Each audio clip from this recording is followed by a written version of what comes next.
This episode is sponsored by BetterHelp. October 10th is World Mental Health Day, and this year we are saying thank you to therapists. BetterHelp therapists have helped over 5 million people worldwide on their mental health journeys. That's millions of stories and millions of journeys. Behind each one of them is a therapist who showed up, listened, and helped someone take that next step forward. Moments in therapy, like asking the right questions, having a safe place to get emotional or cry, or small wins, they can change lives.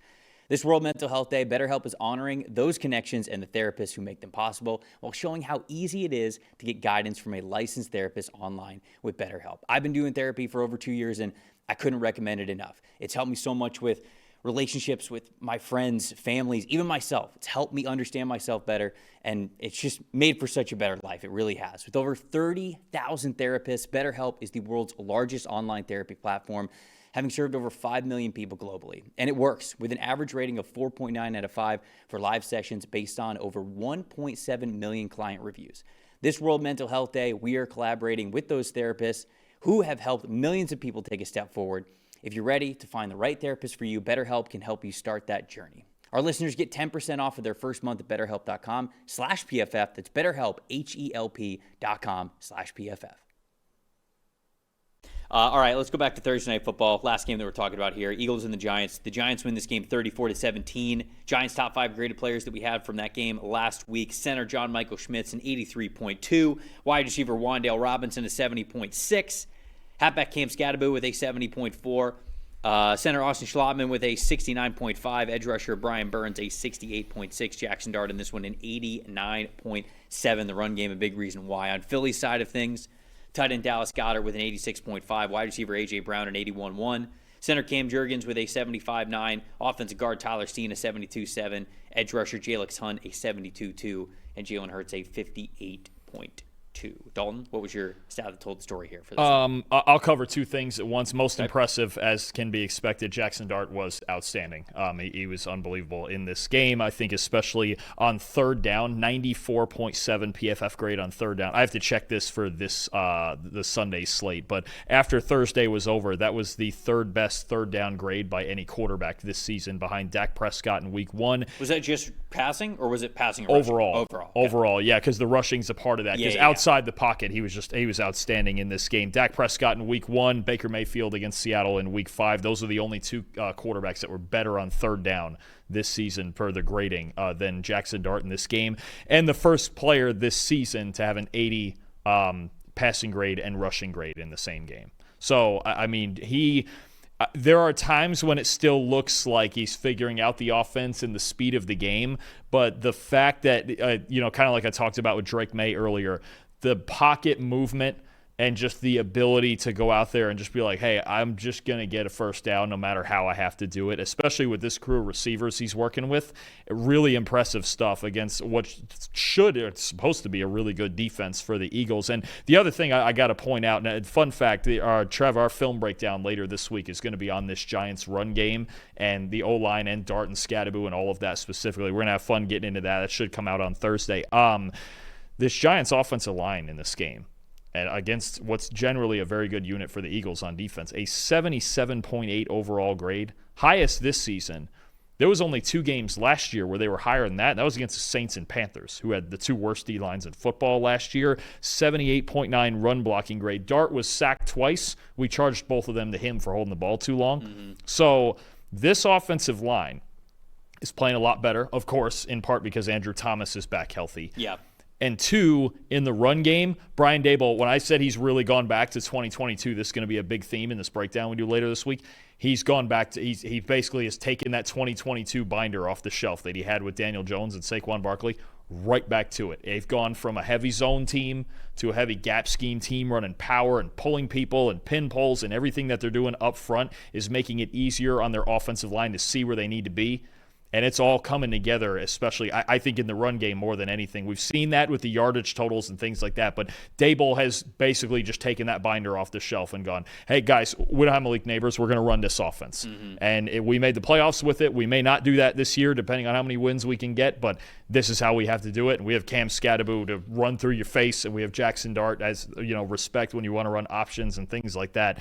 Daboll's putting it together with just what he has right now, and I got to give him a lot of credit for that. I was going to say, Cam Scadaboo was my most impressive in this game. 80.2 rushing grade, 19 carries for, I have in my notes, 908 rushing yards. It'd be a lot. It's 98 rushing yards.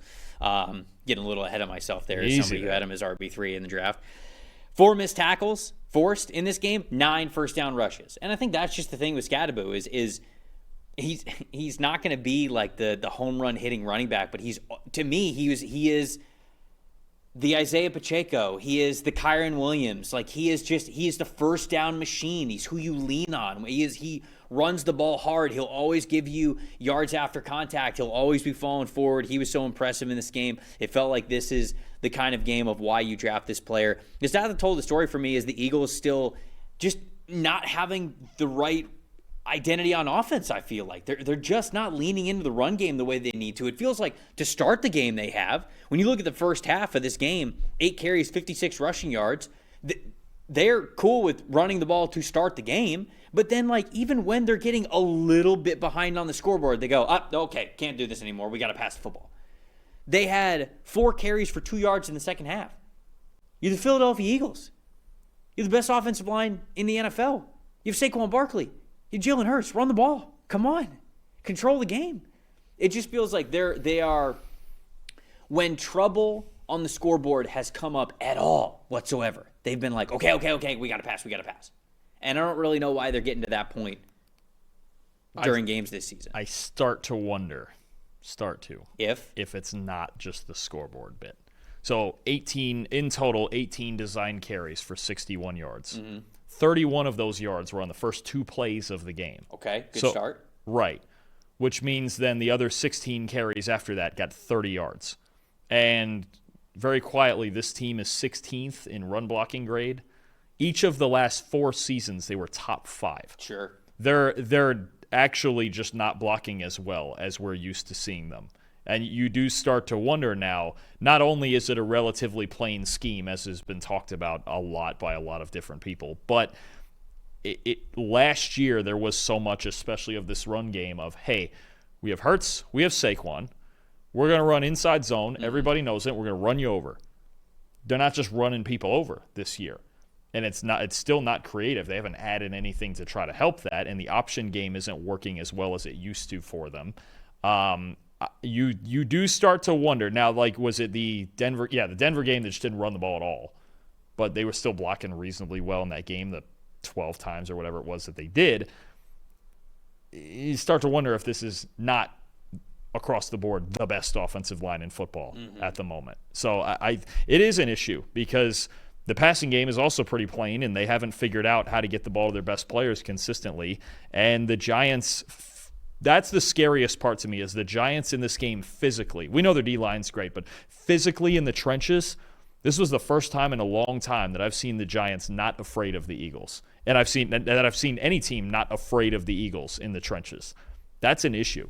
Because if that's gone, and the Eagles don't walk into every game every week like we're used to seeing as the more physical team, there's going to be a problem here, because that's really what won them a Super Bowl last year, is they were clearly every single week the better team in the trenches. Right now they're not. Right.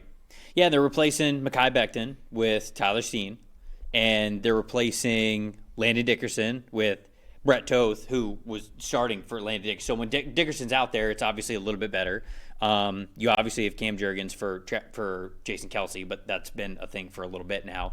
And so just little by little, yeah, I think there's maybe a little bit of replacement and subtraction, and I think it's a good point by you that maybe they're just not as feared up front. Still very talented at the offensive tackle fronts, but in the middle of that offensive line, it's just not as much of an ass-kicking, we're going to totally dominate you, we're the Monstars type of a unit as maybe it has been in the past. I was disappointed in Tyler Nubin in this game, 47.7 coverage grade, 45.5 coverage grade. Last week, 59.0 coverage grade this season.